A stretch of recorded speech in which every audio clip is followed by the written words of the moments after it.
Acts of the Apostles, chapter 5, verses 12 to 16.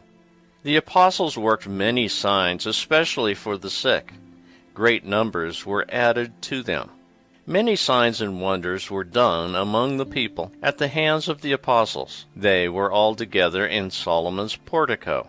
None of the others dared to join them, but the people esteemed them. Yet more than ever, believers in the Lord, great numbers of men and women were added to them. Thus, they even carried the sick out into the streets and laid them on cots and mats, so that when Peter came by, at least his shadow might fall on one or another of them. A large number of people from the towns in the vicinity of Jerusalem also gathered, bringing the sick and those disturbed by unclean spirits, and they were all cured.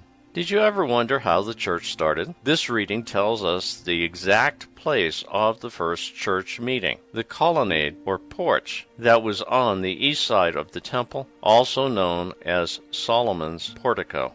Remember that the church was protected from Roman persecution while still meeting and considered part of the temple. When the church left, they became an outlaw religion and subject to Roman persecution. But these early Christians assembled where everyone could see them, which was very courageous when you consider the consequences of admitting that you were a Christian. The apostles are continuing the work begun by Jesus. While the apostles were at the temple, they were in close proximity to the same religious leaders who had orchestrated Jesus' death.